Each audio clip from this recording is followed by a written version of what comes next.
the city, but there are other test sites available as well. Are you seeing burnout? Are you seeing people getting out of this? We absolutely are. People are exhausted. Would you reconsider, instead of a mask advisory, a mask mandate? And likewise, would you consider what Chicago plans to implement with vaccine mandates for restaurants? So we are working with all of our sectors.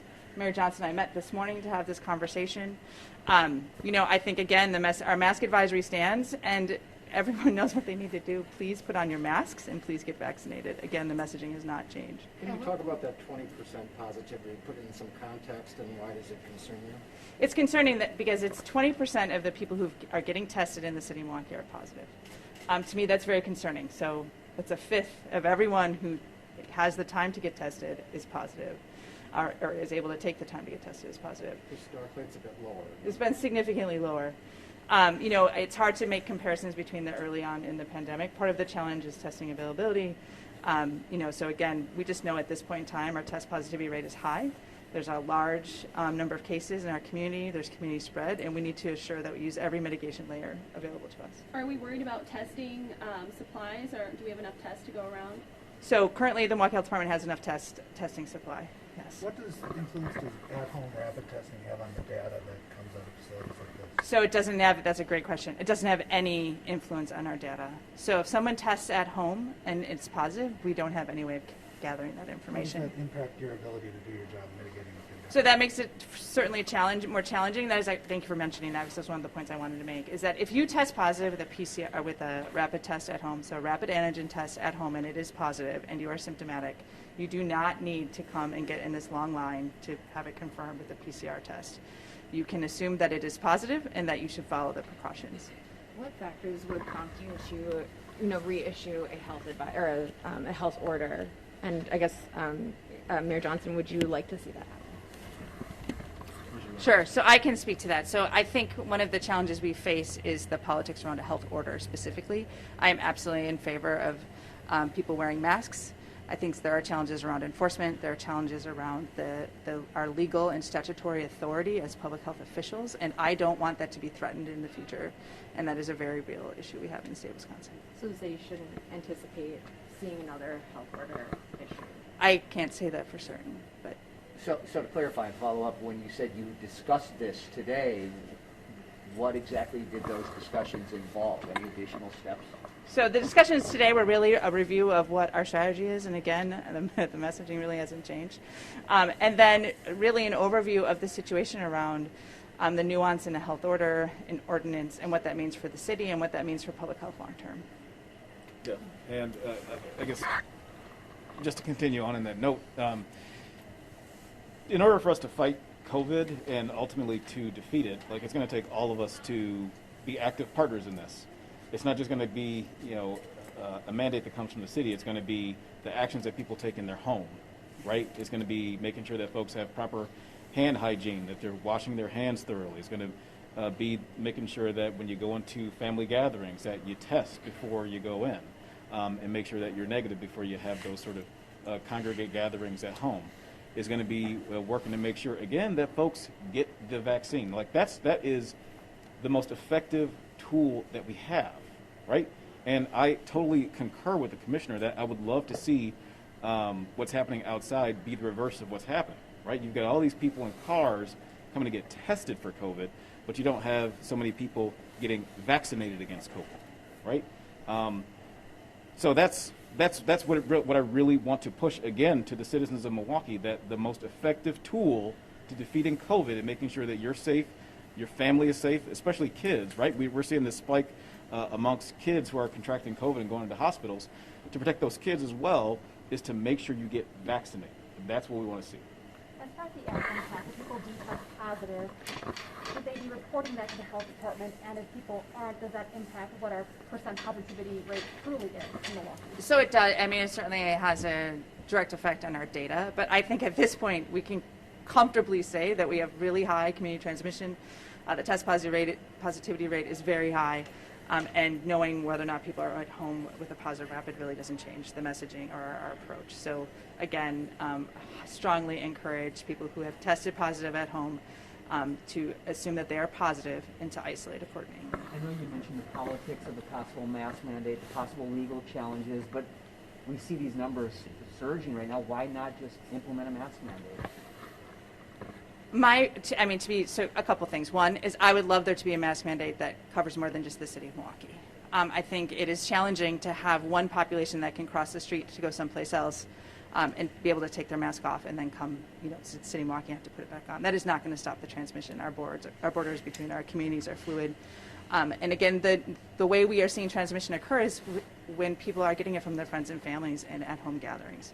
We know that's been the primary mode of transmission since the beginning of the pandemic, and it continues to be. And certainly, here we are right after the holidays. I would imagine almost everyone standing in this room had gathered with their friends and family. And with Omicron as well, we just know that it's going to continue to spread between people who know each other well and take their masks off when eating and drinking. So there's that issue of where is it transmitting, and when we're looking at the data, we know where it's transmitting, and it's transmitting at home, and a mask mandate wouldn't touch that. The other piece is, again, really being cognizant of the implications for public health long term. Commissioner, you talked about the frustration and burnout of staff and the politics around this. We've heard other health officers in our area talk about the fact that they've received threats. Have you or your staff experienced that? Have you received threats? Certainly, we all have. Email, verbal. This has been an exhausting 21, 22 months. And it's really a testament to the degree of commitment that the Milwaukee Health Department staff have to this work, because it is not easy. We're trying to do what's right for our community, what's right for the city of Milwaukee, support our residents, make sure that they're healthy and safe. But on the backside, we're also being threatened on a regular basis. Do you have numbers for how many staffers have left because of the stress or burnout associated with the pandemic? It's a significant number. I don't have a percentage off the top of my head, but I can tell you a significant number of people have left public health, not only within the city of Milwaukee, but across the state and across the country. And that goes for the people doing the tests and the vaccinators as well? And my staff who answer the phones, you name it. Are your 3 city sites just open to city residents, or are you getting people? We are testing everyone from anywhere. Do you think that's contributing to the stress?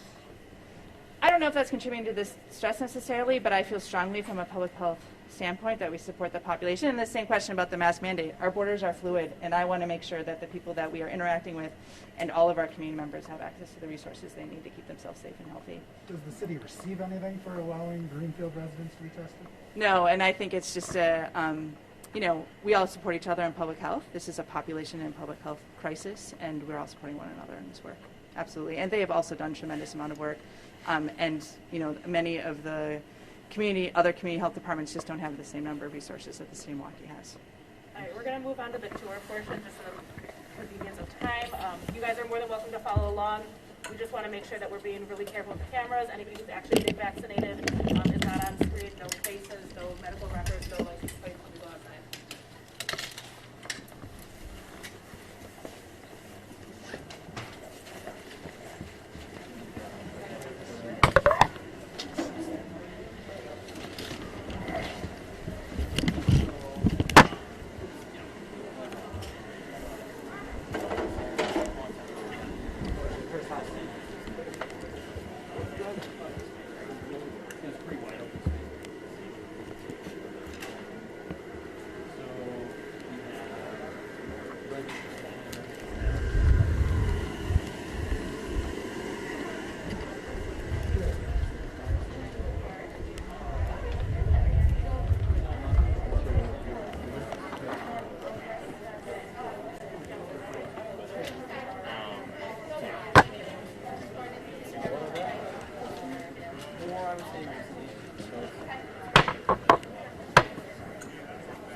daughter retired and came back.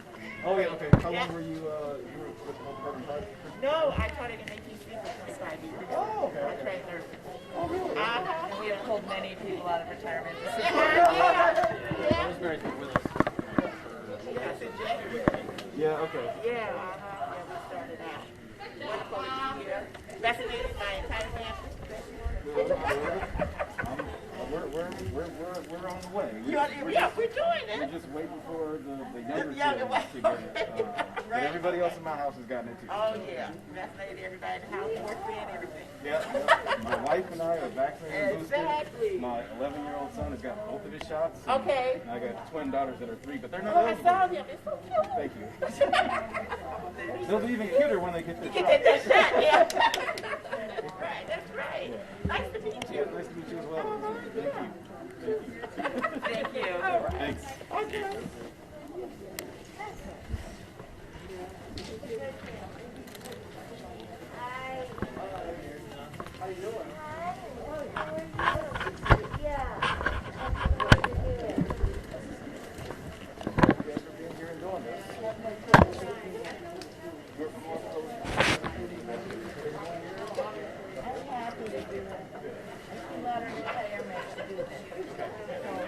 Thank you for doing it. This is the best way to find it, right? Get our parents, get our kids more vaccinated so we can stay safe. Hey, you know, I want everybody to get vaccinated. I do So, too, you because know, I don't want to die from this. If I'm doing everything I can, I want our kids, parents, to do everything they should do, also to keep us safe in the school. as I just said up there, the most effective tool that we have to fight against COVID is vaccination. And so everybody, every single one, in every neighborhood, yeah, kids that are eligible, everybody should get vaccinated. You should get both shots and then get your booster. And I got my flu shot, so we're doing what we can do. So now I just want the rest of the world to follow us also. So Keep telling your friends and your family and everybody like that, and I'll do the same. always Vice President of the Union, so I'm definitely out here fighting for Okay, us. good, good. Well, thank you. I appreciate it. Thank you too. Keep it up. Bye-bye. Nice to see you. The Thank you. public health department. I know.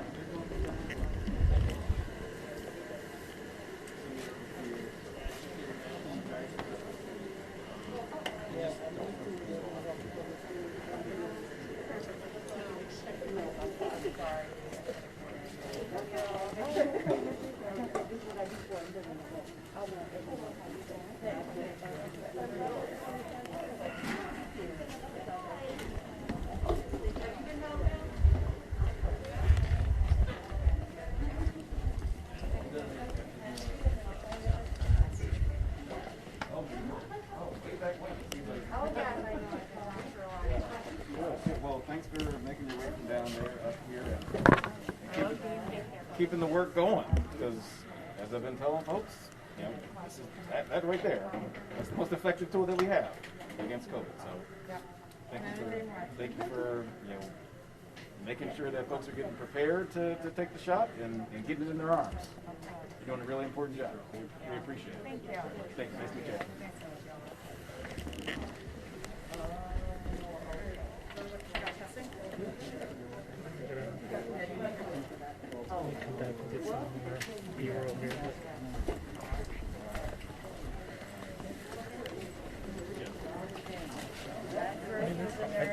I think we have a lot. Yeah, you probably. As far as like, can we get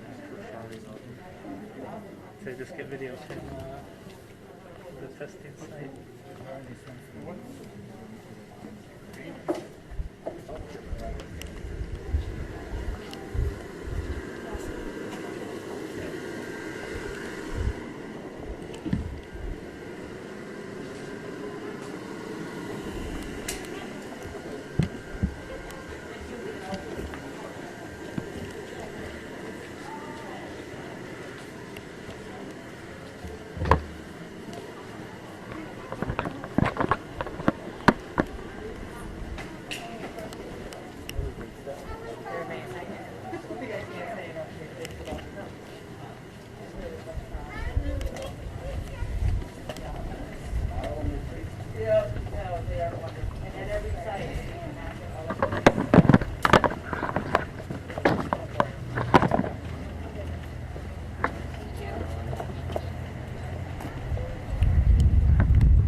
traffic still pull us into the middle.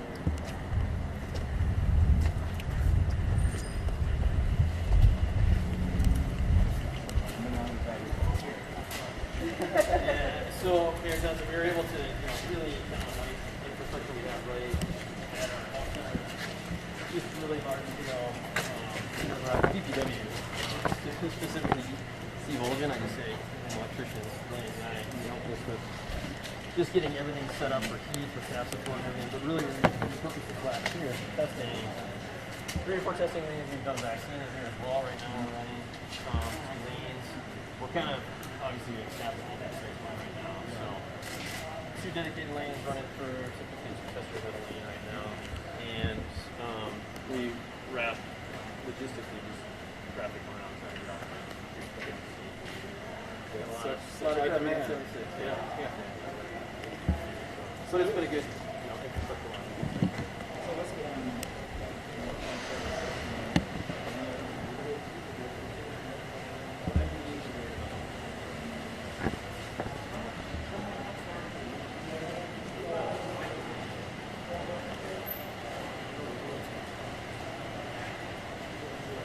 Now we're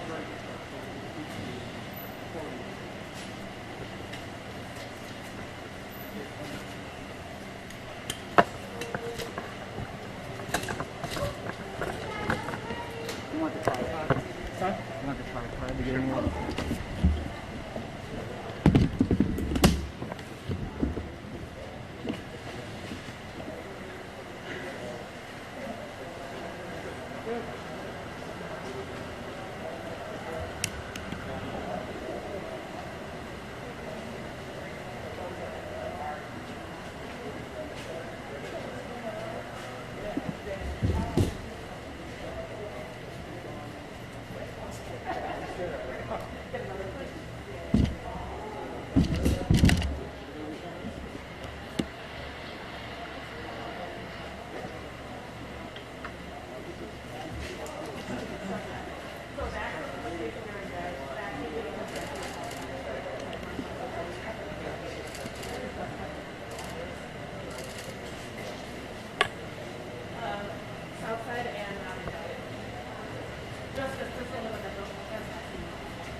Thank you guys. Have a good one. Have a good New Year. All right, see you later.